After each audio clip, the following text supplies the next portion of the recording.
Part 25, who the fuck did I marry? So, we weren't looking at houses anymore. We were not working with a realtor anymore. The end of April, I had decided that I wanted to look for another job. I did. The reason I wanted to look for another job is petty. Yeah, it is.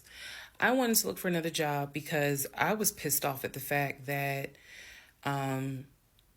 I had basically was dependent on him to help with the car note.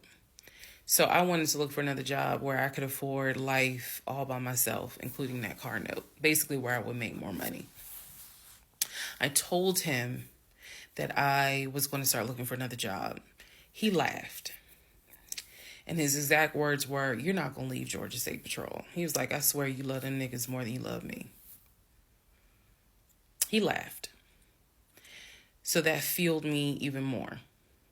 So I was hitting the pavement hard trying to find another job. I was applying to all kinds of places. Got a phone call from my current job. So this is how I ended up in my current job. Got a phone call. They had sent me an email with a background packet. The background packet was long and extensive, but in the background packet, it asked for my spouse's full name, my spouse's date of birth, and my spouse's social security number. So I showed it to Legion and I was like, "I need your social because, I'm applying for this job. It's a great job. It's way more money. And, we're talking about moving anyway to Cobb County. So this is a God thing." He did not want to give me his social. I showed him the paperwork where I was like, "Look, because we are married, I can't lie on here. So help me." So he writes down his social security number on the background packet. And I eventually turned it in. I had scanned it, saved it in my email, and sent it in. And I looked at it one day, just going through it, just making sure I didn't really miss anything. All T's were crossed, all I's were dotted. And I looked at his social, and something about the social seemed different than the social security number that I remember seeing when we did our marriage license. And so for those who you remember in the previous part, I said I had ran his social security number from the marriage license. Nothing came back. So I thought that I had written it down wrong. Basically, what it is that the first three numbers were different on the background packet than what was on the marriage license. If you don't know this, here's a little trivia.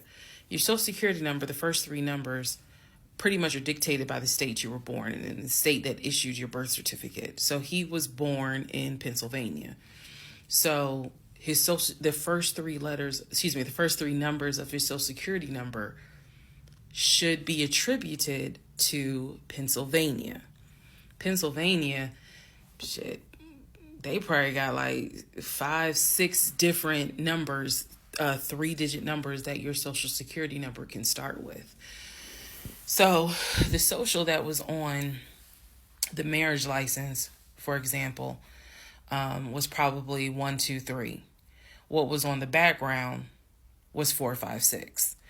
Both of those social security 3-digit prefixes are issued through the state of Pennsylvania. Again, this is an example so I can make it clear.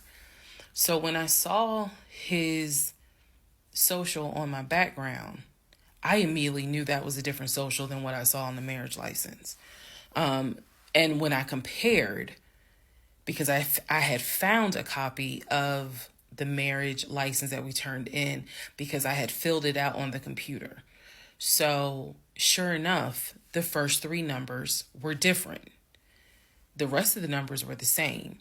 So one of two things, either when I ran his background, I did in fact put in the wrong number, or the number on the marriage certificate or the background packet is wrong. So I decided that I was going to roll the dice and take the social from the background packet. Again, this is the background packet that I had to fill out to get my current job. I was trying to get a new job. Okay, so I took that social and I ran a background check on it. What came back on this particular background was all the addresses that the social security number, I guess, had been attached to. So all of the addresses, the states were Georgia, Rhode Island, Pennsylvania. What I did not see was California. So I thought that was weird. I thought, okay, maybe this is not a complete background because clearly he went to San Diego State. It's on his resume.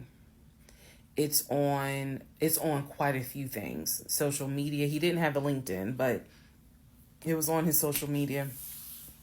So clearly he had been to California. So maybe I just need to do a different background check. Also to note, during this time, I think I told you guys he had hit his leg at work. So what was happening was it was getting more and more difficult for him to walk, like put pressure on that leg, on that knee. He was still able to go to work. He was still leaving at 6:15 in the morning. He was still coming back between 3:30 and 4 o'clock. But I clearly could see where he was in pain. He would elevate the knee, ice the knee. It was getting worse. And I was constantly like, go to the doctor.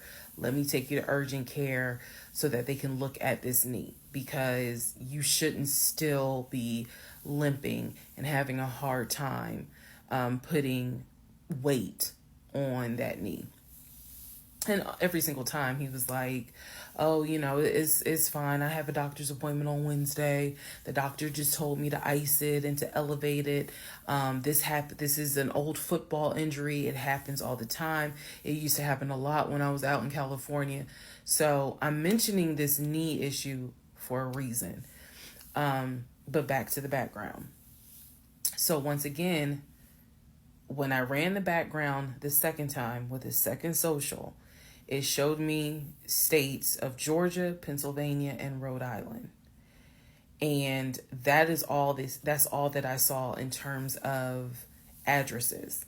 I didn't see anything for California. So by this point, we're moving into May of 2021. Things are starting to reopen. One of the things that reopened was San Diego State. So I called San Diego State. I called the registrar's office. Someone did answer, and there was instructions on how to request a transcript. I was able to try to request it online. You needed the student's name, and I believe you also need their social. And when I typed it in, it said no results found. I believe that I sent an email asking, this person is saying that they were a student there. Can you verify it? The response I got was there were no records found with that social security number. So I'm like, okay. I asked him about it. And in part 26, I'll tell you exactly what his response was.